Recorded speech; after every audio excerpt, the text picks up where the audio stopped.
નમસ્કાર દોસ્તો, બે દિવસથી સોશિયલ મીડિયાની અંદર વાયુ વેગે જે વાયરલ થયું છે કે ગૌતમ અદાણીના અરેસ્ટ વોરંટ અમેરિકાની કોર્ટે જારી કર્યા છે, એમની ધરપકડ કરવાના આદેશો આપ્યા છે. ત્યારે વિપક્ષના નેતાઓ એક પછી એક સોશિયલ મીડિયામાં ભારતીય જનતા પાર્ટી પર આકરા પ્રહારો કરી રહ્યા છે. એમનું કહેવું છે કે ગૌતમ અદાણીની ધરપકડ કરવાના જો અમેરિકાએ આદેશ કર્યા હોય તો દેશના વડાપ્રધાન નરેન્દ્રભાઈ મોદી આ વાત પર શું બોલશે? કોઈ એક્શન લેવામાં આવશે કે નહીં આવે? કોણ જશે અદાણીના ઘરે? કોણ કહેશે અદાણીને કે તમારી ધરપકડના આદેશ આવ્યા છે, અમે તમને ગિરફ્તાર કરવા માટે આવ્યા છે? શું આવું બની શકે ખરું ભારત દેશની અંદર? જેમની ઉપર નરેન્દ્રભાઈ મોદીનો હાથ હોય એ વ્યક્તિ ગિરફ્તાર થઈ શકે? વિપક્ષના નેતાઓએ આવા આકરા પ્રહારો કરતા ઘણું બધું કહ્યું છે. આમ આદમી પાર્ટીના નેતા સંજય સિંહ ઘણા બધા સમયથી અદાણીના એક સ્કેમો વિશે ભારતીય જનતા પાર્ટી પર આકરા પ્રહારો કરી અને જણાવતા હતા. ત્યાર પછી આજે રાહુલ ગાંધી એક પ્રેસ કોન્ફરન્સની અંદર જે રીતે અદાણી સાથે સમગ્ર ઘટના બની છે એના વિશે ખૂબ જોરદાર ખુલાસો કર્યો છે. સૌપ્રથમ તો દોસ્તો આપણે રાहुल ગાંધીએ પ્રેસ કોન્फ्रेंस अंदर शू कहूँ सांभळो तमे. नमस्कार साथियों, जैसा कि आप लोग सब जानते हैं, आज कुछ सनसनीखेज खुलासे हुए हैं अडानी और अडानी के साथियों को लेकर, और इसके बारे में नेता प्रतिपक्ष लोकसभा राहुल जी आपको संबोधित करेंगे. राहुल जी. अदानी पावर, मोदी पावर, पता नहीं कौन सा चल रहा है, बट दोनों एक हैं. अमेरिका में इंडाइटमेंट हुआ है अदानी जी को. 2000 करोड़ रुपए का स्कैम है. हिंदुस्तान में उन्होंने क्राइम किया है, अमेरिका में क्राइम किया है. ये अमेरिका के इन्वेस्टिगेशन ने कहा है, मगर हिंदुस्तान में अदानी जी के खिलाफ कुछ नहीं हो रहा. और ये हम मांग बहुत दिनों से कर रहे हैं. अदानी जी का अरेस्ट होना चाहिए, आज अरेस्ट होना चाहिए. माधवी बुच जो हैं, जो उनकी प्रोटेक्टर हैं, जिन्होंने कोई इन्वेस्टिगेशन नहीं किया, उनको हटाया जाना चाहिए. उन पर इन्वेस्टिगेशन होना चाहिए. देखिए, हम इस मुद्दे को उठा रहे हैं. मेरी जिम्मेदारी है एज एलओपी इस मुद्दे को उठाना. प्रधानमंत्री जी 100% इस व्यक्ति की प्रोटेक्शन कर रहे हैं, और इस व्यक्ति ने हिंदुस्तान के एसेट्स लिए हैं, भ्रष्टाचार करके एसेट्स लिए हैं. ये व्यक्ति बीजेपी को पूरा समर्थन करते हैं, पूरा सपोर्ट देते हैं. ये एस्टेब्लिश चीज़ें हैं. हम दोहराते जाएंगे. जेपीसी की मांग हमारी है, बट हम चाहते हैं कि अदानी जी को एकदम अरेस्ट किया जाए. और हम जानते हैं और हम देश को दिखाना चाहते हैं कि अदानी जी की अरेस्ट नहीं होगी. और इसलिए नहीं होगी क्योंकि हिंदुस्तान के प्रधानमंत्री अदानी जी के पीछे खड़े हुए हैं और उनके प्रोटेक्टर हैं. आप लोग, हिंदुस्तान के युवा, आप लोगों को रोजगार नहीं मिलता, महंगाई बढ़ती जाती है, छोटा सा कोई क्राइम करता है जेल चला जाता है,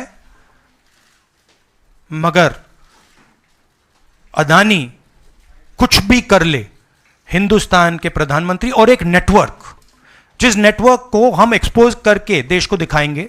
ये एक व्यक्ति नहीं है, ये अलग अलग पोजीशंस में लोग बैठे हुए हैं, और एक एक करके हम आपको दिखाएंगे ये कौन लोग हैं. माधवी बुच का हमने आपको क्लियरली दिखाया है, और आगे भी हम आपको रिवील करेंगे ये लोग कौन हैं जिन्होंने हिंदुस्तान को हाईजैक किया है. राहुल जी, यही पूछना चाह रही थी कि जेपीसी की मांग पर क्या विपक्ष के तमाम पार्टियों से भी आपकी बात हुई है? इस पर आप कोशिश करेंगे आने वाले सत्र में? जेपीसी इज इंपॉर्टेंट, जेपीसी होनी चाहिए, मगर अब सवाल यह है कि अदानी जी जेल के बाहर क्यों हैं? अगर कोई भी क्राइम करता है तो नरेंद्र मोदी का कहना है वो उसको अंदर कर देते हैं.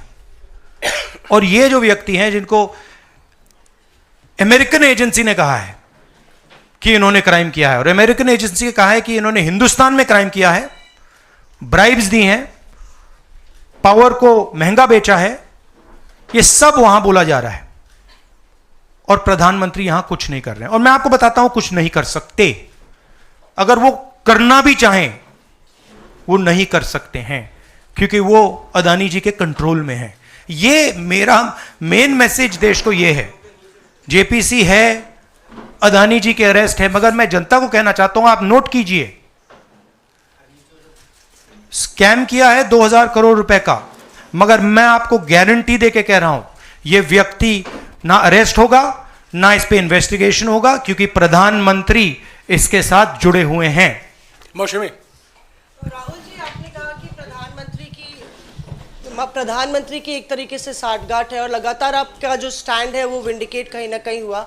क्या आपको लगता है, क्योंकि आप कह रहे हैं कि इनको अरेस्ट होना चाहिए भारत में भी, जो राज्य सरकारें हैं और जो रिपोर्ट आई है, जो फैसला है, उसमें भी कई राज्य सरकारों की संलिप्ति है जिन्होंने ब्राइब ली है, तो क्या जो राज्य सरकारें हैं, चाहे वो कर्नाटक सरकार हो, तेलंगाना ने एमओयू साइन किया 2024 इकोनॉमिक फोरम में, क्या प्रोएक्टिव कदम लेके आप अपनी सरकारों को संदेश देंगे? बिल्कुल बिल्कुल बिल्कुल अदानी जी का अरेस्ट होना चाहिए, और जो भी इस मामले में इन्वॉल्व है उस पर कार्रवाई होनी चाहिए, चाहे वो कहीं का भी हो, कोई भी हो।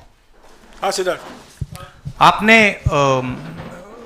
स्टेट्स के नाम लिए, राजस्थान भी इसमें इन्वॉल्व है। कुछ ही महीने पहले बीजेपी की सरकार ने इसी तरीके का कॉन्ट्रैक्ट राजस्थान में किया, and which is the other state, Maharashtra, and Maharashtra में भी बीजेपी की सरकार ने ऐसा ही कॉन्ट्रैक्ट किया है। वही कॉन्ट्रैक्ट छत्तीसगढ़ में था। तो मेरा कहना है जहां भी ये हुआ है, चाहे ऑपोजिशन की सरकार हो, चाहे बीजेपी की सरकार हो, इन्वेस्टिगेशन होना चाहिए, पनिशमेंट होनी चाहिए, मगर मेन बात है जो किंग पिन है, जो सेंटर है, उसको जेल में जाना चाहिए, अरेस्ट होना चाहिए, और उसका इन्वेस्टिगेशन होना चाहिए, इंटरोगेशन होना चाहिए, पता लगाना चाहिए कि इसके पीछे कौन है। हाँ सिद्धार्थ, सर आप कह रहे हैं कि भ्रष्टाचार किया है अडानी ग्रुप ने, और नहीं, मैं नहीं कह रहा हूं, जो सामने बात आ रही है। नहीं, आप क्लियर रहिए, मैं नहीं कह रहा हूं। यूनाइटेड स्टेट्स में इन्वेस्टिगेशन हुआ है, एफबीआई ने इन्वेस्टिगेशन किया है, एफबीआई कह रही है। मैं पहले से रिपीट करता जा रहा हूं कि अदानी जी हिंदुस्तान में रोज भ्रष्टाचार कर रहे हैं, मगर ये अमेरिका की फेडरल ब्यूरो ऑफ इन्वेस्टिगेशन ने कहा है। तो क्या सर अब जो विपक्ष की सरकारें हैं, जहां जहां पर अडानी के जो प्रोजेक्ट्स हैं, उनका भी अब रिव्यू होना चाहिए कि किस चीजों से दिए गए हैं, और क्या बॉयकॉट करेगा विपक्ष? मैंने कल 2-3 दिन पहले एक प्रेस कॉन्फ्रेंस में बिल्कुल साफ कहा है, जहां भी करप्शन है वहां पे इन्वेस्टिगेशन होनी चाहिए, मगर इन्वेस्टिगेशन अदानी जी से शुरू होगी, और जब तक अदानी जी अरेस्ट नहीं होंगे तब तक क्रेडिबल बात नहीं बनेगी। तो शुरुआत वहां से है, अदानी जी को अरेस्ट कीजिए, उनका इंटेरोगेशन कीजिए, और फिर जो भी इसमें इन्वॉल्व है पकड़िए, और एंड में मैं आपको बता रहा हूं नरेंद्र मोदी जी का नाम निकलेगा, क्योंकि बीजेपी की पूरी फंडिंग, पूरा फंडिंग स्ट्रक्चर इस व्यक्ति के हाथ में है। इसीलिए प्रधानमंत्री चाहे भी कुछ नहीं कर सकते हैं। एक प्रकार से अदानी जी ने हिंदुस्तान को हाईजैक कर लिया है, हिंदुस्तान अदानी जी के ग्रिप में है, इसलिए उनके हिंदुस्तान के एयरपोर्ट्स, पोर्ट्स, डिफेंस इंडस्ट्री, ये पार्टनरशिप है। एक तरफ नरेंद्र मोदी जी और एक तरफ अदानी जी, और मैं आपको यहां कह रहा हूं कि नरेंद्र मोदी जी अदानी को अरेस्ट नहीं कर सकते हैं। कैपेबिलिटी नहीं है हिंदुस्तान के प्रधानमंत्री की कि वो अदानी जी को अरेस्ट करें, क्योंकि जिस दिन उन्होंने अदानी जी को अरेस्ट किया उस दिन वो भी जाएंगे। हाँ संजीव, और आपने कहा कि कुछ हो नहीं रहा है, और मैं इसको हिंदी में दोहराना चाहता हूं, ये गलत है, बहुत कुछ हो रहा है। जो नरेंद्र मोदी जी की जो क्रेडिबिलिटी थी उसको हमने चूर चूर कर दिया है। पूरा देश जानता है कि नरेंद्र मोदी और अदानी जी एक हैं। पूरा देश जानता है कि इंडिया में अदानी जी सेफ हैं, और उसका कारण नरेंद्र मोदी है। और आप ये मत सोचिए कि हम इस बात को छोड़ देंगे। हम आस्ते आस्ते आस्ते आस्ते देश को ये पूरा का पूरा नेटवर्क दिखा देंगे, ये कौन लोग हैं, कहाँ बैठे हैं, किस किस स्ट्रक्चर में बैठे हैं। माधवी बुच हमारा पहला उदाहरण था। हमने दिखाया कि माधवी बुच ने अपना काम नहीं किया, उसका कारण था, उसका कारण भ्रष्टाचार था, उसका कारण कॉन्फ्लिक्ट ऑफ इंटरेस्ट था। हमने दिखाया, उनको हटाया नहीं गया है। बट देश जानता है और हिंदुस्तान का हर रिटेल इन्वेस्टर जानता है कि Madhabi Buch is corrupt and Madhabi Buch is protecting mister Adani. Rahul ji, Neeraj हूँ न्यूज 18 इंडिया से। आप लगातार इस मसले को कांग्रेस पार्टी उठाते रहते, वीडियो के माध्यम से, इस मंच के माध्यम से। ये जो दस्तावेज आए हैं उसके बाद भारतीय जनता पार्टी ने 3 सवाल खड़े किए हैं जो आपके सामने मैं रखता हूँ। एक ये कि अभी तक ये एलिगेशन है, आरोप प्रूफ नहीं हुआ है, दोषी नहीं हुआ है। दूसरा, आपने खुद कह दिया कि 4 जो अपोजिशन स्टेट को पैसे दिए गए, बीजेपी ने यह भी कहा, उस पर क्या कार्रवाई होगी, क्या कार्रवाई करेंगे, आपने इसका जवाब तो दे दिया। और तीसरा उन्होंने सवाल ये खड़ा किया है कि क्योंकि संसद का सत्र आने वाला है, 20 जनवरी को डोनाल्ड ट्रंप आने वाले हैं, इसकी टाइमिंग को लेकर भी सवाल खड़े हो रहे हैं। क्या ये जो अमेरिका से जो अमेरिका ने इन्वेस्टिगेशन जो बीजेपी ने कहा वो मैं आपके सामने रख रहा हूं। तो ये 3 सवाल है, एक का जवाब आपने दे दिया है कि कोई भी राज्य हो उस पर कार्रवाई हो, बाकी 2 के जवाब। तो आप बीजेपी के सवाल यहां क्यों रख रहे हो? नहीं, ये सवाल हमारा है। नहीं, आप बीजेपी के हो क्या? नहीं, बिल्कुल नहीं हूं। तो फिर बीजेपी के सवाल हमारे प्रेस कॉन्फ्रेंस में क्यों रख रहे हो? राहुल जी, मैं आपके सामने सवाल कर रहा हूं, एक जर्नलिस्ट का सवाल है। और आप नहीं, अभी आपने बोला बीजेपी का सवाल है। बीजेपी के समक्ष हम लोग ऐसे ही रखते हैं। नहीं, बार-बार नहीं, देखिए, आप मुझे बोले दीजिए, मेरे सवाल का जवाब दीजिए। आपने सवाल पूछा, मैं बोल रहा हूं आपका जवाब, आपका सवाल का जवाब। ये मेरा सवाल है, बीजेपी का नहीं, मेरा सवाल। नहीं, आपने अभी 2 मिनट पहले कहा कि ये बीजेपी के सवाल हैं।